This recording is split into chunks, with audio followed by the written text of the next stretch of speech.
Movie के शुरुआत में हम 14 साल के रॉजर को देखते हैं, जो समर वेकेशन में अपने घर लौट रहा होता है और उसको लेने के लिए उसकी मां ने अपनी एक मेड सबीता को भेजा था। तब रॉजर सबीता के उछलते हुए गुब्बारों को देखकर काफी उत्तेजित हो जाता है और सबीता भी उसके इरादे समझ चुकी थी, लेकिन वो उससे कुछ भी नहीं कहती।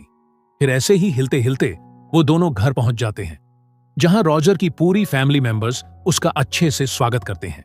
और आगे हम देखते हैं कि रॉजर की एक बहन भी होती है, जिसका नाम बर्था होता है।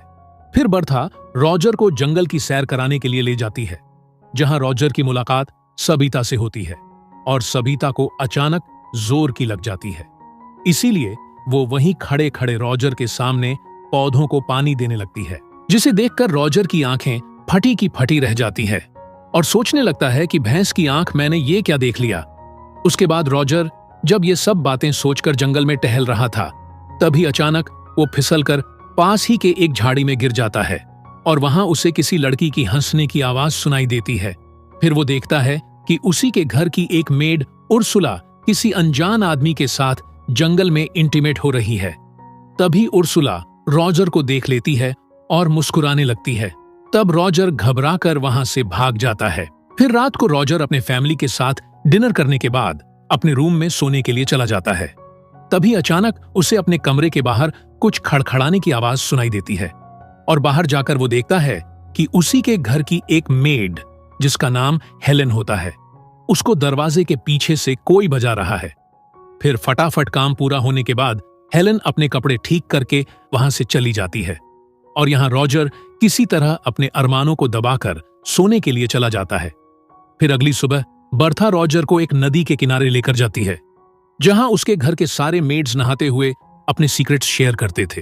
फिर वो दोनों एक दूसरे से बात कर ही रहे थे कि तभी घर के सभी मेड्स नदी के किनारे आ जाते हैं, जिससे दोनों भाई बहन एक पेड़ के पीछे छुप जाते हैं। फिर सभी मेड्स आपस में बात कर ही रहे थे कि तभी नदी की दूसरी तरफ से 3 आदमी गुजरने लगते हैं और ये तीनों रॉजर के ही घर के नौकर थे। फिर वो तीनों हल्के होने के साथ साथ नदी के उस पार बैठी मेड्स को अपने अपने औजार दिखाने लगते हैं। पर उर्सुला भी कुछ कम नहीं थी और वो भी जोश में आकर अपने गुब्बारे उन्हें दिखा देती है और ये सब होता हुआ रॉजर भी एक पेड़ के पीछे छुपकर देख रहा होता है। फिर अगले दिन हम देखते हैं कि रॉजर की बड़ी बहन एलिसा अपने पिता के साथ घर आई होती है और घर के सभी फैमिली मेंबर्स अच्छे से उसका स्वागत करते हैं। फिर एलिसा सभी से गले मिलती है, लेकिन रॉजर से सिर्फ हाय हेलो कहकर अंदर चली जाती है। तब रॉजर अपने साथ में हुई इस भेदभाव के कारण काफी निराश हो जाता है और बर्था को रॉजर की निराशी समझ में आ जाती है और वो उसका मन बहलाने के लिए उसको एक चर्च में ले जाती है, जहां वो दोनों छत के ऊपर चढ़कर अपनी मासी की बातें सुनने लग जाते हैं और उसकी मानसी मार्गरेट चर्च के पादरी के सामने अपने पाप कन्फेस कर रही होती है, जिसमें वो फादर को बताने लगती हैं कि मुझसे एक बहुत बड़ा पाप हो गया है।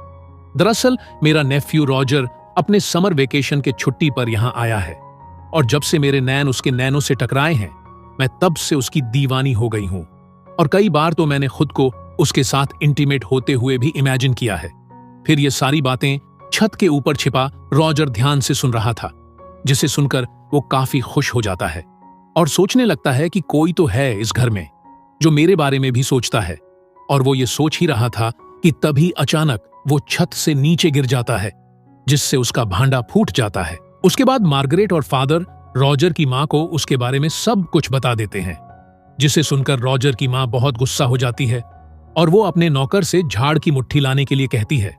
फिर वो झाड़ की मुट्ठी मार्गरेट को पकड़ाकर कहती है कि तुम उसके पिछवाड़े में 10 फटके लगाओ, यही उसकी सजा है। जिससे सुनकर मार्गरेट उस झाड़ की मुट्ठी से रॉजर के पिछवाड़े पर 10 जोरदार फटके लगाने लगती है। इसी दौरान एलिसा का मंगेतर रोलैंड वहां पर पहुंच जाता है और वो रॉजर को इस हालत में देखकर मन ही मन हंसने लगता है और अब फटके खाने के बाद रॉजर का पिछवाड़ा लाल हो जाता है।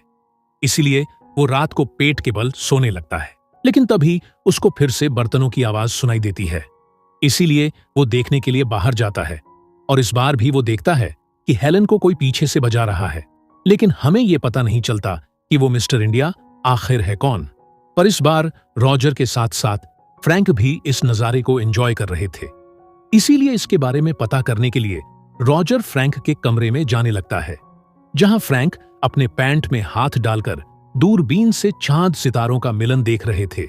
तब रॉजर को अपने कमरे में देखकर फ्रैंक चौंक जाते हैं और अपने कमरे से चले जाते हैं। उनके जाने के बाद रॉजर भी दूरबीन से चांद सितारों का मिलन देखने लगता है और वो समझ जाता है कि फ्रैंक तो साला उससे भी ज्यादा ठरकी है। फिर उसको टेबल पर एक अश्लील कहानियों की एक किताब मिलती है, जिसको लेकर वो वहां से चला जाता है। जब वो अपने कमरे की तरफ जा रहा होता है, तभी उसे अपने पेरेंट्स के कमरे के बाहर कुछ आवाजें सुनाई देती है। इसीलिए वो की होल से अंदर झांकने की कोशिश करता है, लेकिन तभी रोलैंड उसको झांकते हुए पकड़ लेता है। तब रॉजर उससे रिक्वेस्ट करता है कि प्लीज मेरे पेरेंट्स को इसके बारे में कुछ मत कहना, तुम जैसा कहोगे मैं वैसा करूंगा। जिसे सुनकर रोलैंड रॉजर से अपना गाड़ी साफ करवाने लगता है। फिर अगले सीन में हम देखते हैं कि रॉजर अपनी बहन एलिसा और रोलैंड से बातें कर रहा था। तभी रोलैंड रॉजर से कहता है कि देखो मेरे जूते कितने गंदे हो गए हैं, इसे अच्छी तरह से साफ कर दो।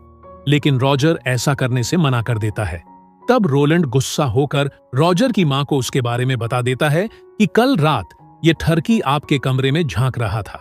जिसे सुनकर रॉजर की मां गुस्सा हो जाती है और वो रॉजर को घर से बाहर चले जाने के लिए कहती है। तब रॉजर मौका देखकर अश्लील कहानियों वाला किताब अपनी बहन एलिसा के किताब के साथ एक्सचेंज कर देता है। फिर वो बाहर छुपकर एलिसा को वो किताब पढ़ते हुए देखता है और एलिसा भी उस किताब को पढ़कर उसके मन में लड्डू फूटने लगते हैं। इधर रॉजर के अरमान भी जाग जाते हैं। इसीलिए वो उर्सुला के पास जाता है, जो किचन में अपना काम कर रही थी। फिर रॉजर झट से उर्सुला को पीछे से पकड़ लेता है। तब उर्सुला डरकर उसके सर पर एक प्लेट तोड़ देती है, जिससे रॉजर को दिन में ही तारे नजर आ जाते हैं। तब उर्सुला देखती है कि ये तो अपना रॉजर है और वो रॉजर के साथ इंटीमेट होने के लिए मान जाती है। लेकिन तभी दूसरी मेड वहां पर आ जाती है, इसीलिए रॉजर को वहां से भागना पड़ता है। उसके बाद हम देखते हैं कि एक पोस्टमैन वहां पर आता है और चिल्ला चिल्ला कर कहता है कि जंग छिड़ गई है, जंग छिड़ गई है। दरअसल जर्मनी ने फ्रांस के ऊपर जंग का ऐलान कर दिया है, जिसे सुनकर सभी लोग वहां पर इकट्ठा हो जाते हैं और अगले दिन गांव के सभी मर्दों को जंग लड़ने जाना था। इसलिए रॉजर की फैमिली रात को पार्टी करने लगते हैं और रॉजर को जब ये बात पता चलती है कि उसके घर के सभी मर्द जंग में जाने वाले हैं और घर के सभी औरतें अकेली रहेंगी, तो वो अंदर ही अंदर काफी खुश होने लगता है। फिर अगली सुबह सारे मर्द जंग के लिए रवाना हो जाते हैं। इसीलिए रॉजर सबसे पहले उर्सुला को अपने जाल में फंसाता है, पर उर्सुला तो पहले से ही रॉजर को पसंद करती थी। इसीलिए वो रॉजर को ग्रीन सिग्नल दे देती है और वो दोनों वहीं पर इंटीमेट होने लगते हैं। फिर अगले दिन हम रॉजर की मेड केट को देखते हैं, जो एक नदी के किनारे बैठी होती है। तभी अचानक रॉजर भी नदी से बाहर निकलता है और केट को अपने बातों में फंसाकर उसके साथ वही नदी के किनारे इंटीमेट होने लगता है। और अब रॉजर की हिम्मत बढ़ गई थी। वो अपने घर के सभी लड़कियों के साथ इंटीमेट होने का प्लान बनाता है। फिर रात को हम देखते हैं कि रॉजर की मासी मार्गरेट सोने के लिए अपने कमरे में जाती है, लेकिन वो देखती है कि रॉजर पहले से ही उसके कमरे में बैठा हुआ है। तब रॉजर कहता है कि मुझे पता है आप विर्जिन हो, इसलिए मैं आपकी मदद करने के लिए आया हूं। पर पहले तो मार्गरेट मना करती है, लेकिन कुछ देर के चुम्मा छाती के बाद वो खुद को रोक नहीं पाती और दोनों वहीं पर इंटीमेट होने लगते हैं। इसके बाद हम हेलन को देखते हैं, जो चाय नाश्ता लेकर उस दरवाजे के पास आती है।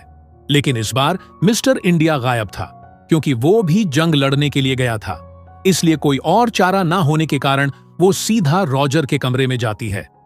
अब रॉजर भी उसकी ख्वाहिश पूरा करता है और उसके साथ इंटीमेट होने लगता है।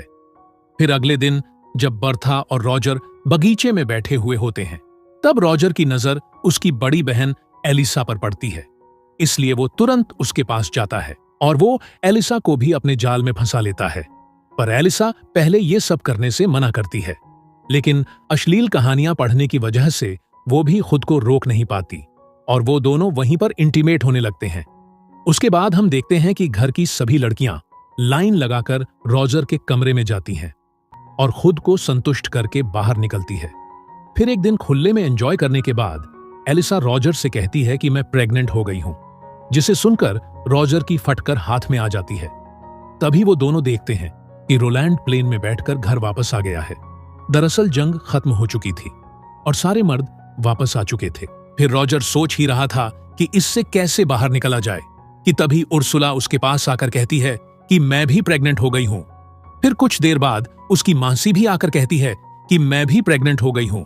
उसके बाद रॉजर को एक आइडिया आता है और वो एलिसा के पास जाकर उससे कहता है कि तुम प्लीज रोलैंड को सिड्यूस करो और जैसे तैसे करके आज रात उसके साथ इंटीमेट हो जाओ। फिर रॉजर अपनी मासी के पास जाता है और कहता है कि तुम प्लीज फ्रैंक के साथ शादी कर लो क्योंकि वो आपको बहुत चाहते हैं और आपका बहुत ख्याल रखेंगे। तब मार्गरेट भी मान जाती है। उसके बाद वो उर्सुला को भी एक नौकर के साथ शादी करने के लिए मना लेता है।